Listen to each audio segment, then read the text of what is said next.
Zeke's touches this year and the paces that he's on and during the game? Like, how do you guys monitor all that? Well, I mean, it's a big number. We don't really have like a set number that we set for the game. He stays in the game a lot more than most backs, so he's going to touch the ball more as the game goes. If we have a lot of plays, we probably are more mindful of getting him plays out of there. I think we had 95 plays 2 weeks ago, and so Rod's plays went up some, in that game. But really kind of leave it up to how he looks and feels. And if he needs to come out, he comes out, communicates with Coach Brown.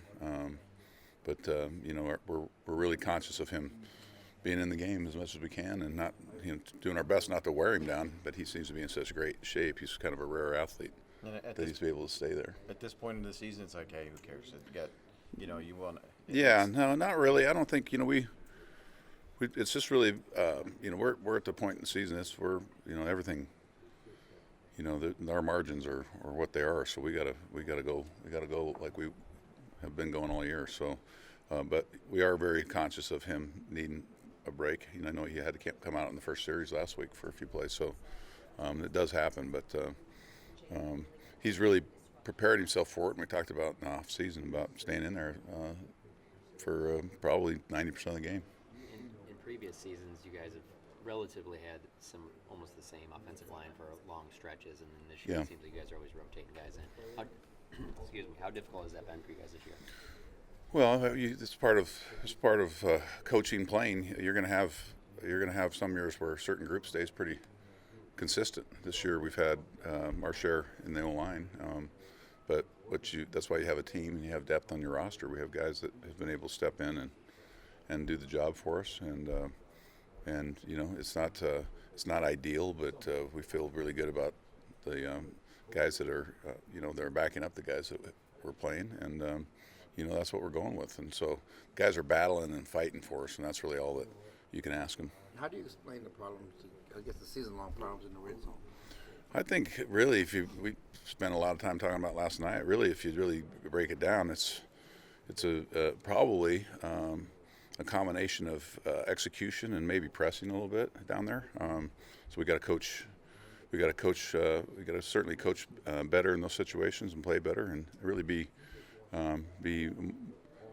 better execution group down there. Because we're getting down there, and it's not like we're short on numbers of our attempts. It's just we haven't been able to cash in. So it's a challenge for all of us that we're certainly excited to take on and finish strong down there. You were talking about it last night. Where?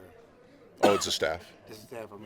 Yeah. We a normal meeting. Yeah, we spent a lot of time on our red zone offense, both on in the middle of the week and towards the end of the week. Tomorrow's a big day as far as our red zone, and I look at it and I don't know where exactly we're in the last 4 years, but we've always been really strong down there. So it's been an area that we haven't been this year. So we got to get down there and cash in and give them a great plan, and then we got to go out and execute better. Is it frustrating? I mean, just you does it seem like here we go again every time you get down there and you have this little full field goal? I think you got to guard against. That's how you're thinking. I think we got to wipe the slate clean and go down there and start a new streak of playing better down there. And because it's like anything else, you start pressing or you start getting yourself,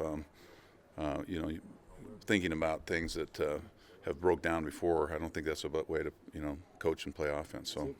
We've certainly got to do better down there. Seems like y'all had some success with running back down there too early with some read stuff. Have teams taking that away from you guys now? Are you seeing the way the defenses are playing you? I think they've keyed on the combination of the focal points being 21 and 4 in the red zone. So really our big challenge as a staff and as a team offensively is having guys take up some specific roles down there and giving them the opportunities to do that. And but we've had some opportunities that we didn't execute very well, and that tends to put you in a position where you feel like you're pressing a little bit. And I think we just got to go play and let it loose a little more down there. What stands out about having McCoy and Vea going against those guys on their defensive line? Yeah, they're very talented. They're front. Got a lot of really well-known players, excellent players. It's a challenge for us. They've getting the young rookie back in there healthy certainly is a big help for him, I'm sure, and you can see it. You could see that especially in this last game. So, yeah, each week it seems like we got a unique challenge. There's a lot of teams in this league put a lot of investment in that front, and they're very similar to a lot of teams we play in our division. Zach and Tyron both make the Pro Bowl. Talk about those two guys, despite the injuries, being able to make that this year. Yeah, it's a great honor for them. We know it hasn't been easy for them this year because both of them have been battling through some injuries all year. But it just says a lot about the respect the players in this league have, and obviously the fans involved in all that voting. So yeah, they're perennial Pro Bowler types, and it's great to see them back in there. Dak had no runs in that game, and when he has run, you guys have been successful. Is he trying to stay in the pocket more? Is he not taking off as quick? You guys not? I mean, obviously you said they were taking some of his own reads away. How did that transpire for him not having none? That's a big part of his game. Well, the way the game played out, we spent probably a third of the game in 2 minutes, so that's going to happen. That's going to happen on scrambles, and he wasn't able to find a scramble situation there. The zone read game, we felt based on who we were playing was a little bit less, just because we felt we had good boxes to call our direct runs and things like that. So it's certainly a big part of our offense when he does carry the ball and have an impact with his legs. It helps us win games. So we want to continue to find ways to do that, and we're working on that hard and spending a lot of time on it, and giving him the green light whenever he has the opportunity to affect the game with his legs, especially in those third down situations that come up. There's been an uptick in the tight end production in the passing game the last couple of weeks. Is that a product of them feeling more comfortable, or Dak feeling more comfortable in them to find Jarwin, Schultz, Rico a little bit more than they had earlier? Yeah, we've had a lot of changes at tight end here. He's starting with our top two guys retiring in the off season, and then having our going into the season number one tight end be hurt on and off, and then get hurt pretty much for the rest of the year. 4 or 5 weeks ago. So now I think the consistency of these young kids playing with our guys that we're playing with, they have so much like reps now behind them that they are developing some rapport with the quarterback. And I think really Blake's really starting to shine in the passing game, and Dalton in the run game, and I think both are certainly not throwaways. When it comes to the other roles you have to have. So. I just see those guys getting more comfortable, and Dak getting more confident with playing with them. So I think that has a lot to do with it. What challenges does Levante David present on Sunday to this offense? Yeah, I mean, the guy's a sideline guy. He's one of the best players in the league at his position. You have to account for him. He can rush. He can, he runs around blocks. When you run to him, he can certainly run down the offensive player from behind. So we want to make sure we know where he is and get to have a blocker on him at all times if we can. Do you find that some of your offensive linemen, when they're having to go in a backup role, are thinking too much in the game?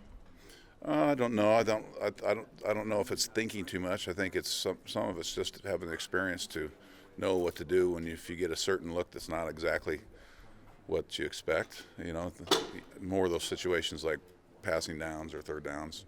So I think that probably has a little bit to do with it. I think of an O-line as a group that plays together, and when that group has been different, I think it takes a while to gel. And so if there's anything, maybe it's just having the background with each other to feel comfortable in making who makes the calls, when they make the calls, all those kind of things. So you don't have the luxury of taking a month to work a whole new group of O-linemen. You got to get ready week by week. And so I think last week was humbling experience for us as an offense, and I think our guys have taken a lot of pride in getting ready and preparing even better this week. You ever been shut out? In the NFL, I don't think so. I don't know. You guys could probably find out. I would probably would remember it, but not in recent history. Do I? But I'll tell you what. I have now, if I haven't, and it doesn't taste very good for any of us, and I think it's been a great motivating factor for all of us to kind of recheck our whole card and get ready to go and have a much better performance. Have y'all changed up anything?